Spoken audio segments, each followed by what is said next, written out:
एक school of thought यह कहता है कि जो चाइना ने किया है उसका ठीक मिरर डिप्लॉयमेंट हमने भी कर रखा है, लेकिन एलएसी पर ड्रैगन की साजिश जो है वो एक्सपोज हो रही है।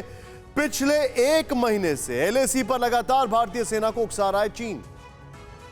हम चाहे तो इसको जूम इन कर सकते हैं। वास्तविक नियंत्रण रेखा के बिल्कुल पास कई बार चीन ने अपने फाइटर जेट उड़ाए। भारतीय वायुसेना ने डिफेंस मैकेनिज्म की टो लेने की कोशिश में चीन कई बार यह कोशिश कर चुका है। चाइनीज एग्रेशन के बाद हमारी वायुसेना की रिएक्शन टाइम को नोट करने की कोशिश, यह भी एक्सपर्ट्स का कहना है। इस सब के बीच में अपने विमान सीमा के पास उड़ाकर हमारे एयर डिफेंस सिस्टम की टो उनको चेक करना चाहता है, उनको टेस्ट करना चाहता है चाइना। चीन के लड़ाकू विमान J-11 लगातार एलएसी के पास उड़ान भर रहे हैं। भारतीय वायुसेना ने अपने लड़ाकू विमानों को फॉरवर्ड पोजीशन पर तैनात किया है। MiG-29 और मिराज जैसे लड़ाकू विमानों को एडवांस बेस की तरफ भेजा गया है। चंद मिनटों के अंदर चाइनीज एग्रेशन का जवाब देने के लिए की गई यह तैनाती।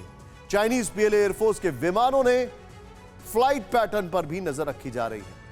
ईस्टर्न लद्दाख सेक्टर में राफेल फाइटर जेट्स भी उड़ान भर रहे हैं। एजेंसीज के हवाले से यह भी खबर आ गई। इस सब के बीच चीन की तरफ से लगातार लद्दाख सेक्टर में टकराव बढ़ाने की कोशिश हो रही है। कुछ वक्त पहले ही यह खबर आई थी कि चीन LAC के पास 14 नए एयरबेस की तैयारी कर रहा है। इन पर अपने स्ट्रैटेजिक बॉम्बर्स के साथ एडवांस फाइटर प्लेन तैनात करने वाला।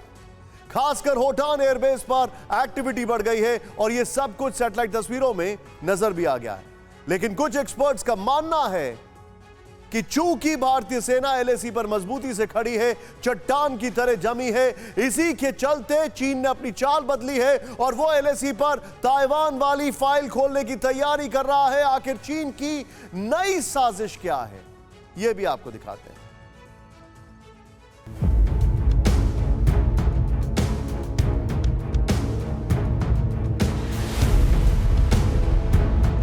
ताइवान के शहरों में इस वक्त अजीब सा डर है,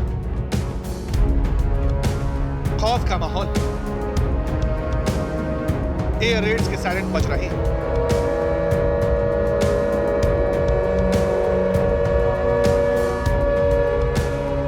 लोगों के बीच अफरा तफरी का आलम है। रेस्क्यू टीमें काम में जुटी हुई हैं। लोगों को शेल्टर लेने की सलाह दी जा रही है। ताइवान से आज इसी तरह की तस्वीरें लगातार सामने।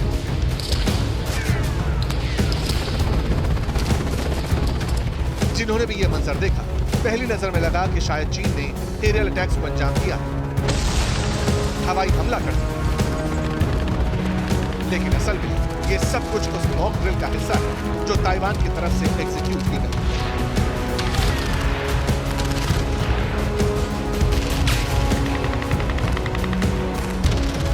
हाँ, इतना जरूर है कि इस ड्रिल का मकसद यही था कि चाइनीज हमले की सूरत में लोगों को कैसे बचाया जाए, किस तरह अलर्ट किया जाए।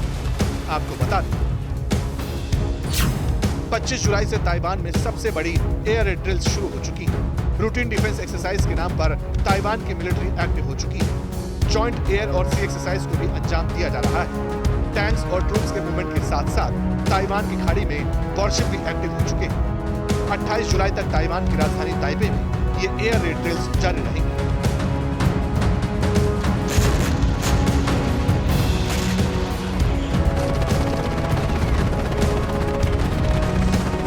अगर बीते 2 महीनों की बात करें तो चीन के लगातार घुसपैठ के चलते ताइवान को इस तरह के वॉर ड्रिल्स लगातार करनी पड़ रही हैं।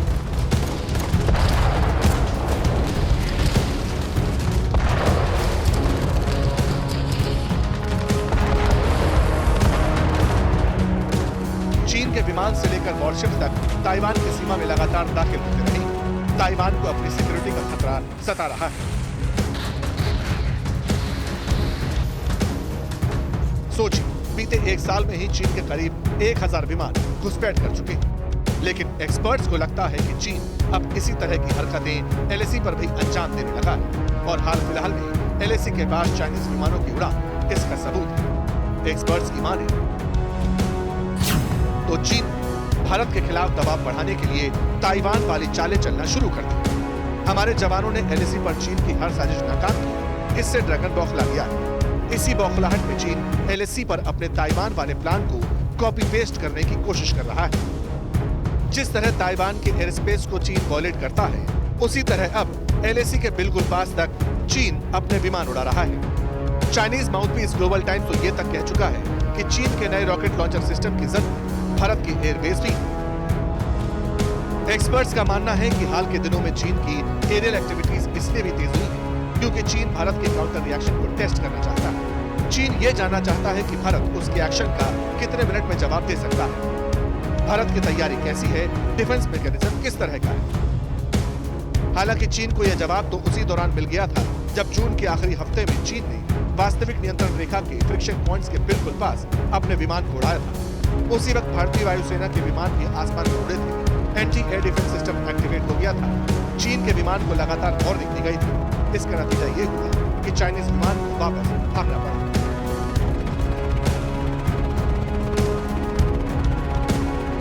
ये भारत की जो एयर डिफेंस काबिलियत है और शक्ति है, इसमें हमको बहुत बढ़त मिलेगी। और सुनने में आया है कि ये वाला सिस्टम जो है वो एलएसी पे लगाया जाएगा। इसकी काबिलियत बहुत है और मेरे ख्याल से जल्द जितनी जल्दी हम इसको डिप्लॉय कर सकें उतनी हमारी शक्ति बढ़ेगी, उतनी हमारी एलएसी पे जो हमारा जो स्टैंड है उतना स्ट्रांग होगा। इसका मतलब साफ, भारत ने चीन की दुखती नस पर हाथ रखा है, जिसकी वजह से चीन बिलबिला रहा है। अभी तक एलएसी पर चीन मनमानी करता आया था, लेकिन अब ऐसा नहीं। चीन को उसी के हिसाब से जवाब दिया जा रहा है, फिर चाहे बात इंफ्रास्ट्रक्चर की हो या फिर फायर पावर की। अगर चीन ने ईस्टर्न लद्दाख में अपने 50,000 सैनिक तैनात किए हैं, तो फिर भारत ने भी इतने ही जवानों का डिप्लॉयमेंट किया हुआ है।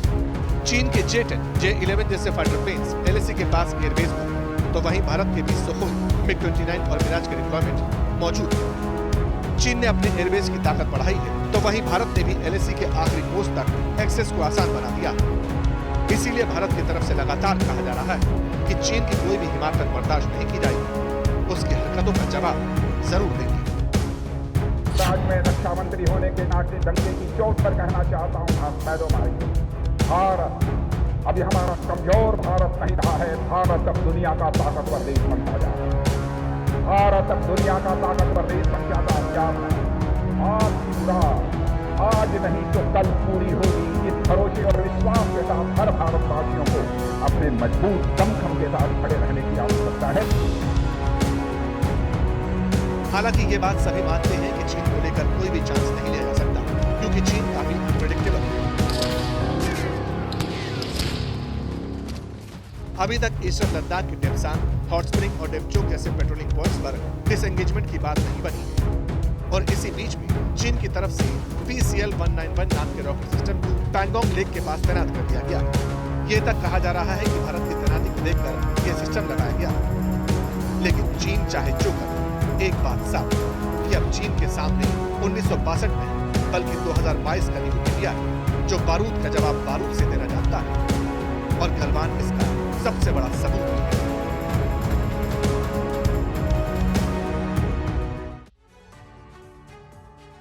सबसे बड़ी चीन की दिक्कत अब यह है कि चीन ने जो उसकी पुरानी ताकत रही है, एलिमेंट ऑफ सरप्राइज भारत के लिहाज से खो दिया है।